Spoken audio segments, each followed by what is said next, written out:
Hi everybody, it's February 5th, 2026.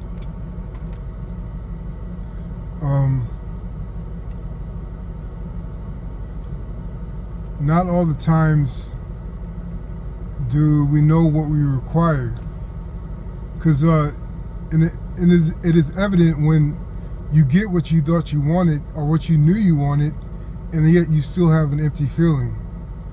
You still have a feeling of need or of wanting, of yearning after you attained what you thought was missing. So we don't necessarily always know what we need. And this is not to say that we were wrong about what we wanted or what we needed. This is just signifies that definitions are more, can be more multifaceted than we think. Just because we get what we want, that doesn't feel like it takes away the emptiness, and that's because sometimes we don't know what we don't know, as they sometimes say, and that's not it's not meant for discouragement. It's just that there comes a time when you just have to let life happen. It's not necessarily a sort of spiritual surrender, but you just let life happen. You know, it's going to be give you anxiety sometimes. It's going to be boring sometimes. It's going to feel lonely lots of times. But if you let life be, just be, you pick up on more than what you would if you were focused. If you're super focused all the time, it's good to be super focused and go for your goals, but sometimes you just have to be open to what life has to offer, what ideas and what feelings and what peace it has to offer. In my own theory, I believe that in terms of our inner experience, we're never going to get the full picture in this part of our existence, in this part of life. We may get close to getting the full picture, but there are other mysteries that require another environment, another spiritual environment, in order to fill us in more on what we feel like is missing. And sometimes miracles happen when we experience the full-fledged experience on this plane, in this realm. But those are miracles, and those are blessings that we can't always necessarily expect to happen. So this gets me to thinking about the strategy of letting go sometimes. The strategy of letting go, for one example, could be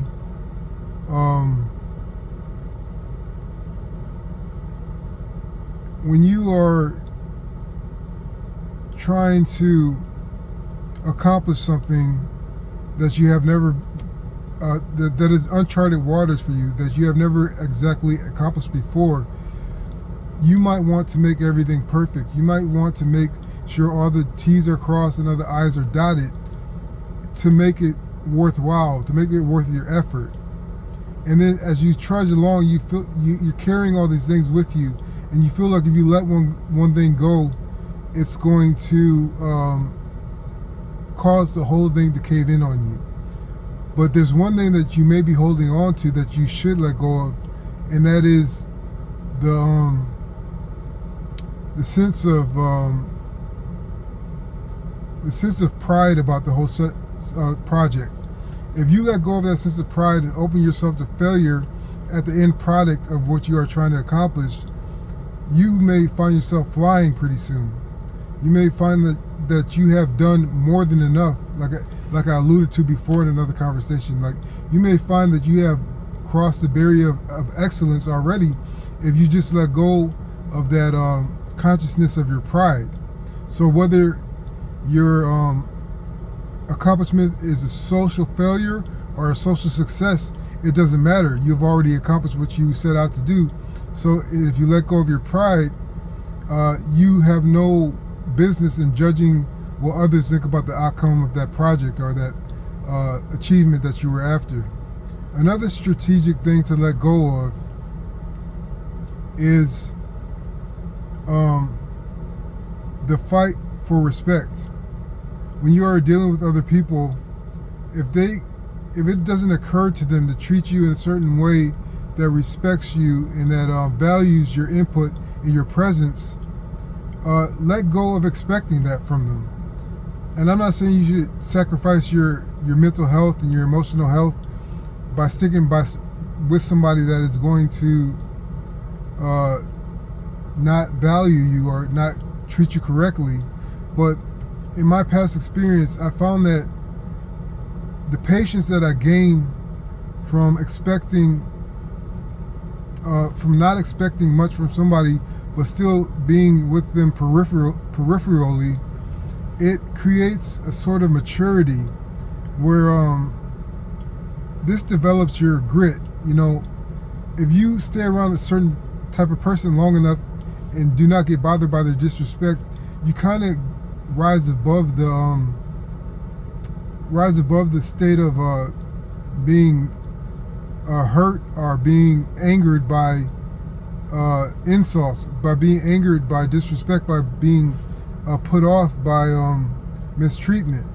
And so this gives into your strength of character, where you no longer rely on the reactions of other people to go after what you want to or to continue doing what you want to.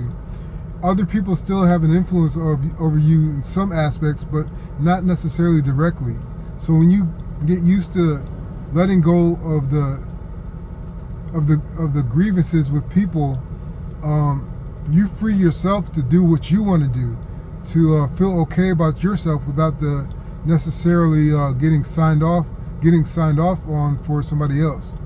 And the last thing I can talk about is letting go strategically is the need for more. I guess I may have touched on this a little bit before, but the need for more.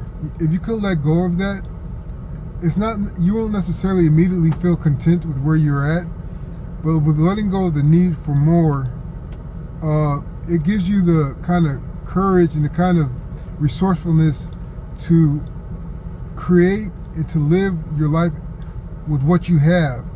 And you soon find that you have most likely have more than enough to do what you want to do right now. You think you need all these, tools and equipment and resources to buy, to stock up in order to fund your goal. But if you work with little, you find just how much you have and how much